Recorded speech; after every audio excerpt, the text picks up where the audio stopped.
How many of you guys got stuffed on Thanksgiving? Or you will today in a little bit. So, hopefully, most of us made it to the meal before we stuffed ourselves on like the snacks and all the other stuff.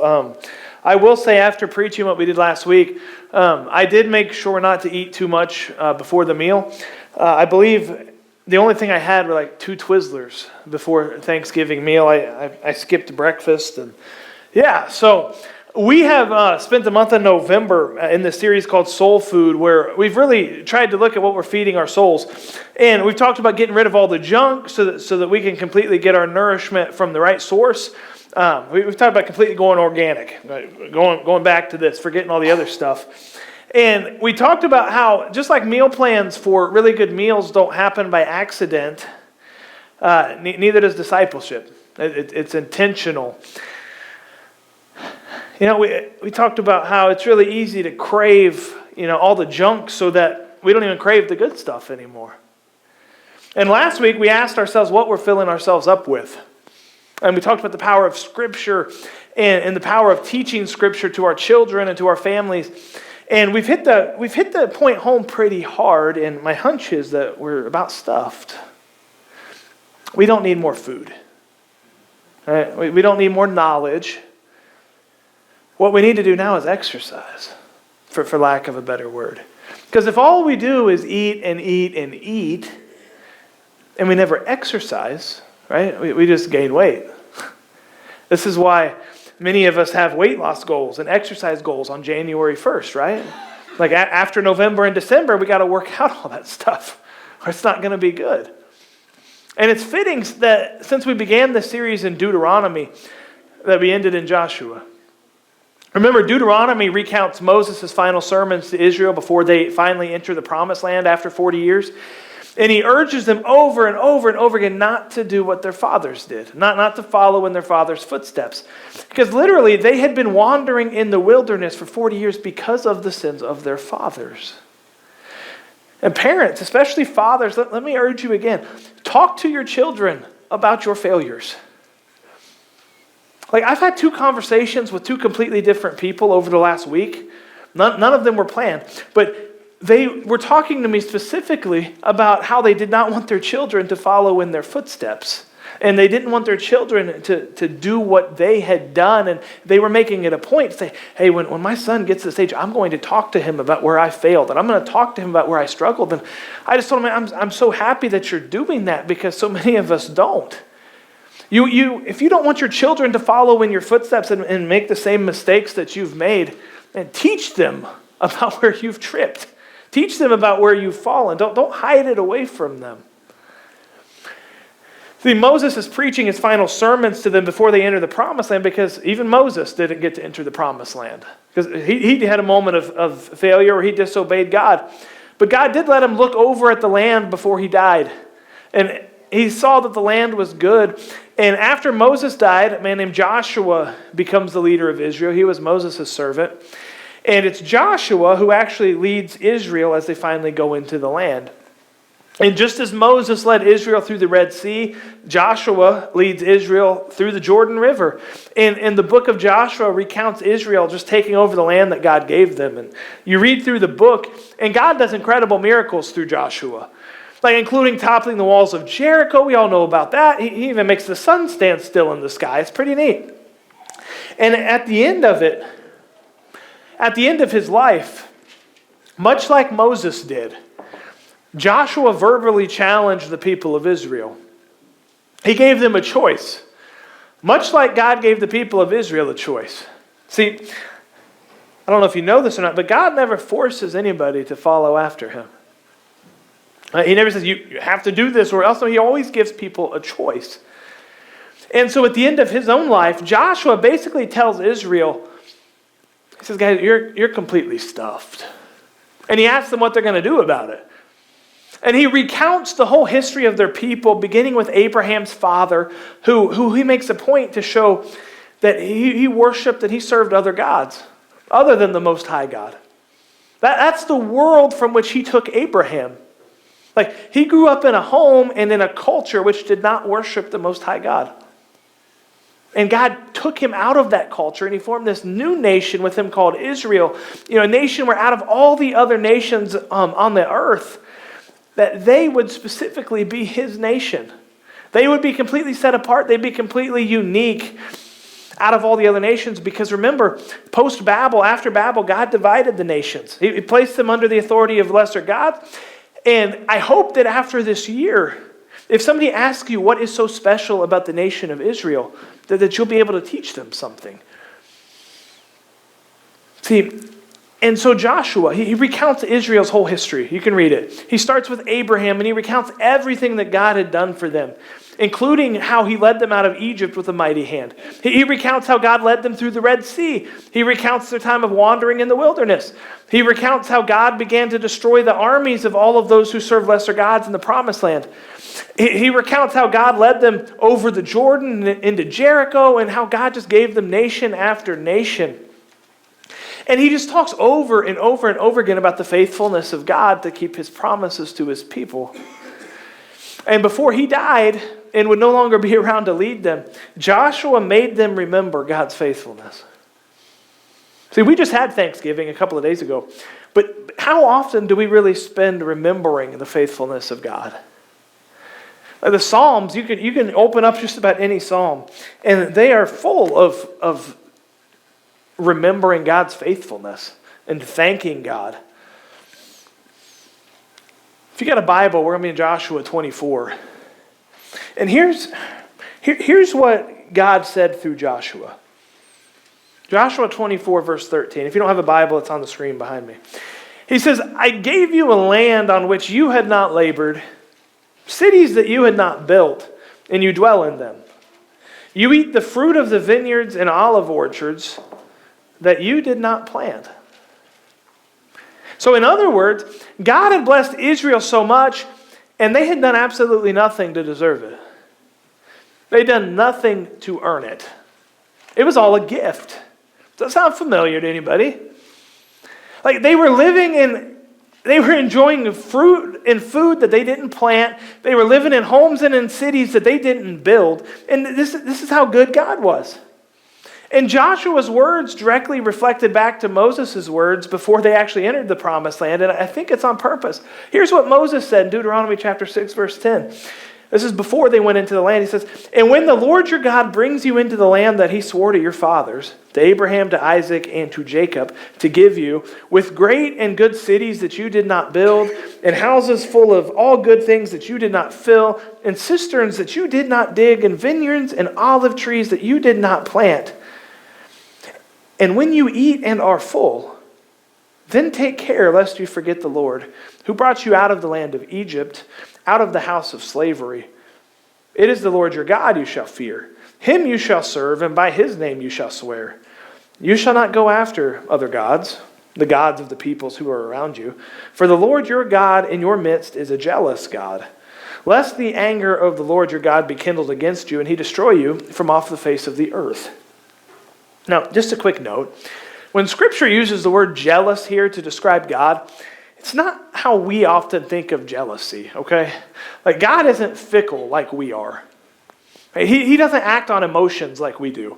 When it says that God is jealous, what it's really saying is that he knows that he's the ultimate source of fulfillment and there's nothing better than him. He knows that he is the Most High God and that all these other gods that the people could chase after, that they are lesser than he is. By definition, there's only one Yahweh. There's only one Most High God. Everybody else is a created being. See, he knows what's best for his people.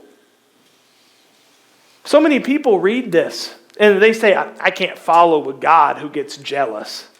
Oprah Winfrey herself says that. You know, Christianity's all great, but I can't follow a God who would act on jealousy. See, they read that and they have no idea what he's actually saying. So Moses spoke to a people who were about to get stuffed in the promised land. Vineyards they didn't plant, etc. And Joshua is speaking years later to a people who have gotten stuffed from vineyards that they didn't plant.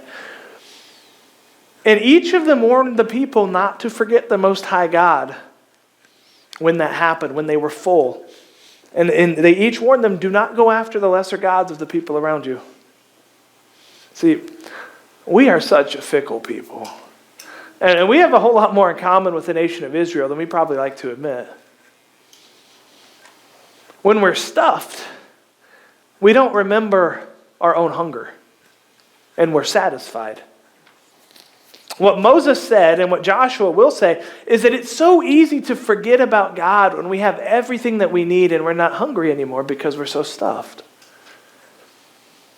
See, the problem is when we're stuffed, we're no longer hungry.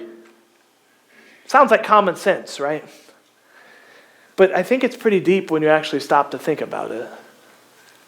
When we're stuffed, we're not hungry. See, when I read the last words of Joshua, it seems ludicrous to me that he has to say what he says. Like I said, he recounts the history of Israel with the people who'd been a part of it, at least for the last 60 years or so. And some of the people still hadn't put their trust in the Lord. They had full bellies because of the Lord, but some of them still did not believe. They weren't hungry. Or if they were hungry, it wasn't for the right stuff. See, they remind me of the crowd from John 6 that Jesus miraculously fed. You know the story. Like a large crowd following Jesus because he'd done a lot of miracles, and the people wanted to see what he'd do next. And I'm sure some there wanted to hear what he had to say because he said all kinds of crazy things. And Jesus had compassion on the people because he knew they didn't have anything to eat, and he knew if they walked home, that however far they came, that some of them might faint, and that wouldn't be good. And so with the little boy's 5 loaves of bread and 2 fish, he miraculously fed the entire crowd. I mean, he fed them so abundantly, there were 12 basketfuls left over, one for each of the disciples. It's an incredible miracle. In fact, it's the only miracle besides the resurrection that's included in each of the Gospels. And he fed the crowd, and they were satisfied. They were full. They had full bellies. They were satisfied until the next day. See, during the night, Jesus crossed the sea. He crossed the sea via walking on water. And the crowd from earlier that day, they decided to follow Jesus. So they went to the other side of the shore to find him in the morning. And the next day, Jesus taught the crowds, and he said some pretty intense things. Such as, he talked about bread of life and how they had to eat his flesh and drink his blood and all this stuff. Some crazy things we might think. And a lot of the crowd got really offended at his words. And here's the part that always gets me. Seriously, every time I read this, it gets me. Jesus is saying they have to do all this. And the crowd says, what sign will you show us to show us that we should listen to you? In other words, what miracle will you do to prove that we should listen to what you have to say to us? Like, this is the same people who just ate the food from the day before. Like, they had the audacity to say, what are you going to do? How are you going to prove it to us? Oh. See, Jesus knew that they were just there for the physical bread. They had no interest in the spiritual bread, for lack of a better phrase. Like, they just wanted the manna to eat. Just like the Israelites. Just give us the bread. And when they were full, they were satisfied. I wonder if getting stuffed is a bad thing sometimes. See, because when we're stuffed, we no longer crave anything. We get satisfied. This makes me think of one of the Beatitudes, specifically the one in Matthew 5:6, where Jesus says, blessed are those who hunger and thirst for righteousness, for they shall be satisfied. It doesn't say, blessed are those who are stuffed. Like, that's what we would expect it to say, but blessed are those who have full bellies, blessed are those who, the tank is on full, blessed are those. No, it says, blessed are those who hunger and thirst for righteousness, for they shall be satisfied. It's backwards to what we normally think, right? Like, we don't think we're blessed when we have a hunger. We think we're blessed when we're completely full and we're completely satisfied, and we don't have hunger pangs. So again, what are you hungry for? We've been asking that question all month. And I don't think it's our righteousness that we hunger for.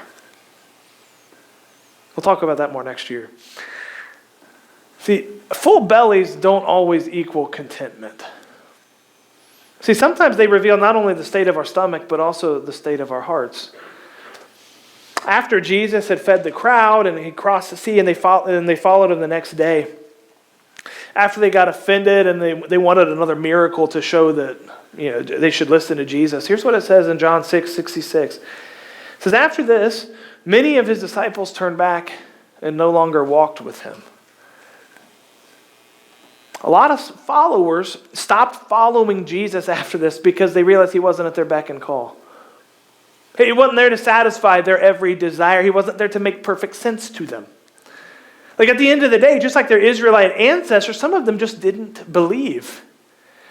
And shockingly, Jesus lets them go. He lets them walk away. There's no record that he chased after them. You can read it. Like this is a bit shocking for us in our modern church world, where many churches we seem to be willing to do whatever it takes to get somebody to stay. Because we think numbers are our greatest signal of health. Like we'll bend over backwards to keep somebody coming to church, even if they're a detriment to the church. Even if they're a detriment to the community and they cause all kinds of problems. Oh, we don't want you to leave. You come on back. Like, Jesus wasn't interested in that. He was more than willing to let people walk away. He wasn't interested in half-hearted commitment. He wasn't interested in people who forgot how hungry they were because they were full. Like, he wasn't interested in those whose hearts didn't truly belong to him and who were characterized by unbelief. Like, in fact, he flat out told people if they cared about other things more than him, that they weren't cut out to follow him. It's a hard road. He wasn't kidding.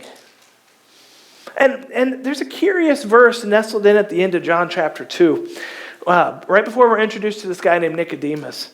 See, John had been writing about how a lot of people were, quote unquote, believing in Jesus because of the signs or the miracles he'd been doing. And it says this in John chapter 2, verse 23. It says, now, when he was in Jerusalem at the Passover feast, many believed in his name when they saw the signs that he was doing. But Jesus, on his part, did not entrust himself to them because he knew all people and needed no one to bear witness about man, for he himself knew what was in a man.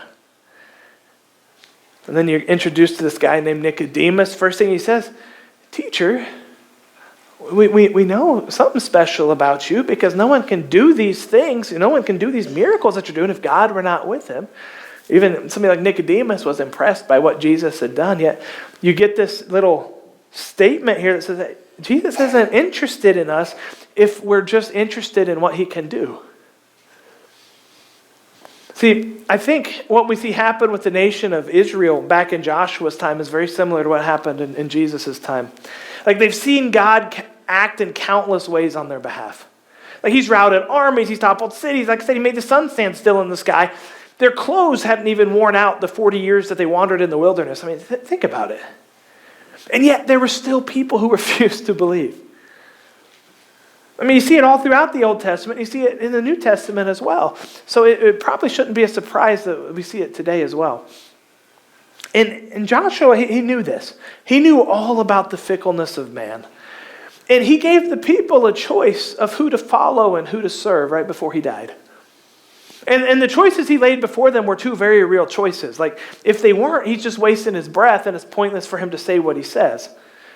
Here's what he says, Joshua chapter 24, verse 14. He says, now therefore, after he recounts all of the history of Israel, he lays out these two choices. He says, now therefore, fear the Lord, and serve him in sincerity and in faithfulness. Put away the gods that your fathers served beyond the river and in Egypt, and serve the Lord.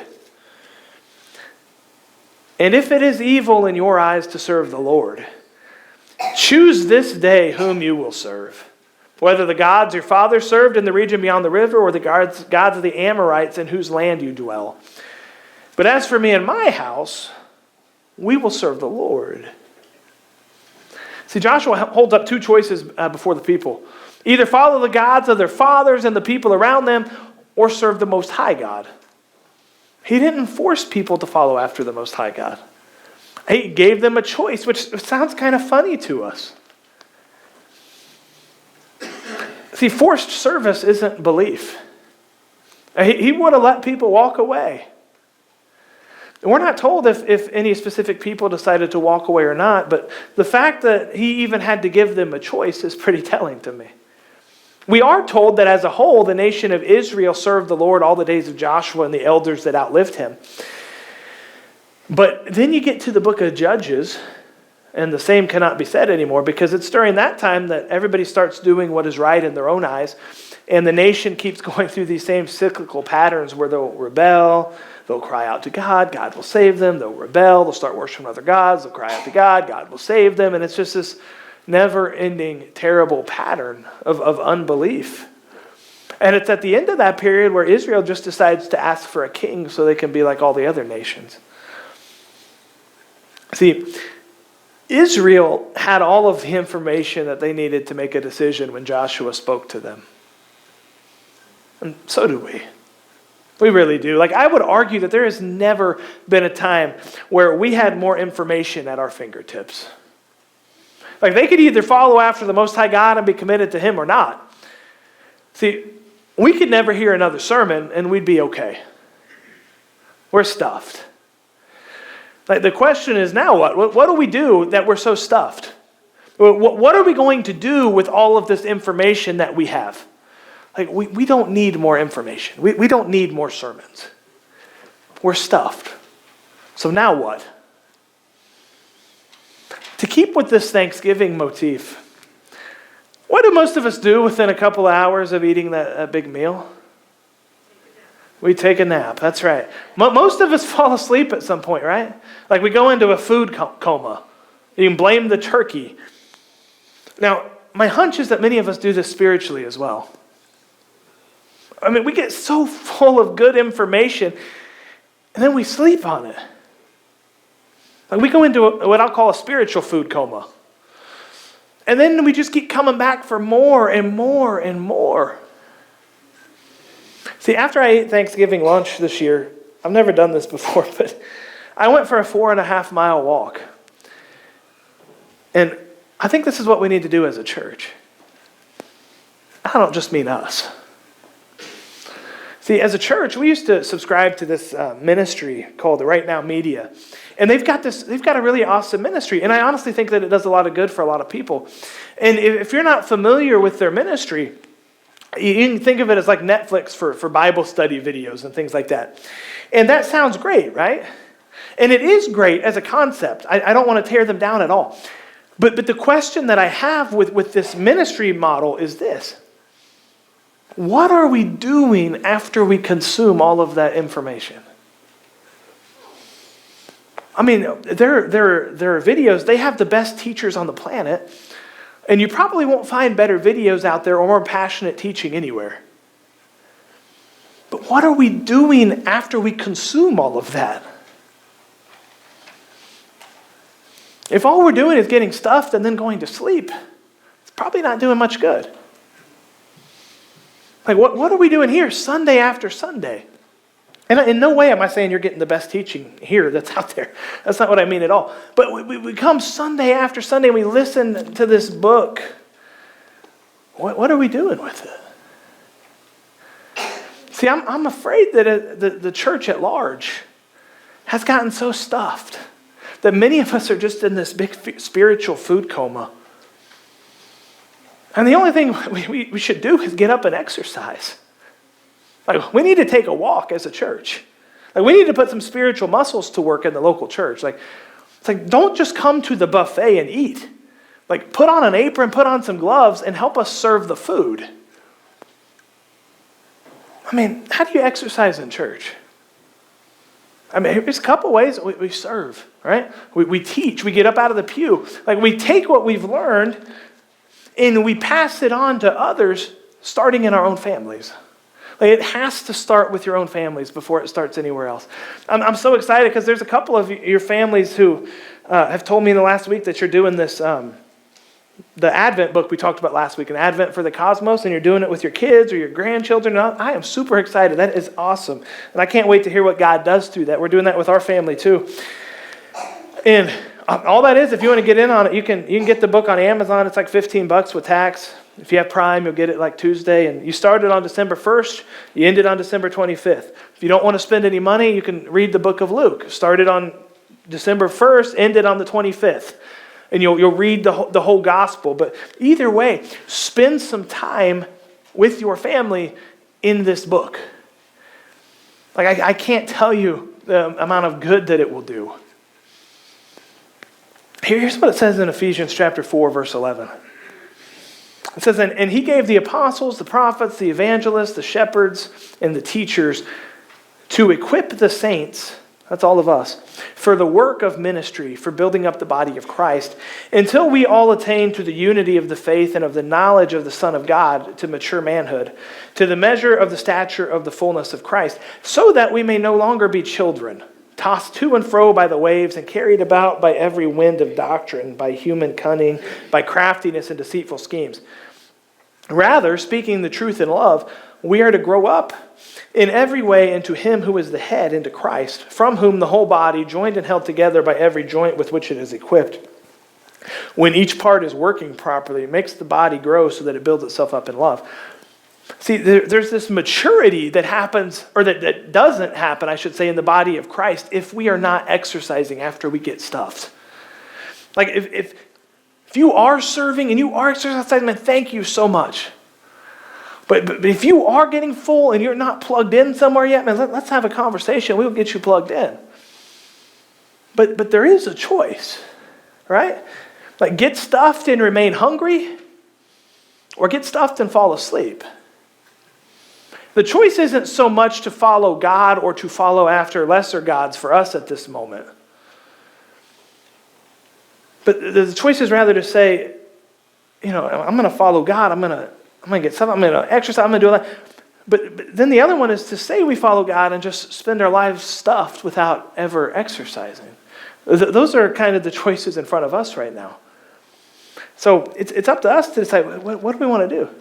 Joshua holds up two choices. Hey, and there's no shame in either choice. When you read it, it's like, hey, follow after God or follow after the gods of the culture around you. The choice is yours. Here's what my family's going to do. We're going to follow after Yahweh. We're going to follow after the Most High God. And likewise, like I said, we may not have that same choice. I mean, some of you might. But the choice is, are we just going to eat and eat and eat and get full of the blessings of God? Or are we going to take what we've learned and we're going to pass it on? We're going to teach it. We're going to do something with it. We're going to sleep on it. We're actually going to get up. We're going to take a walk with it. God, thank you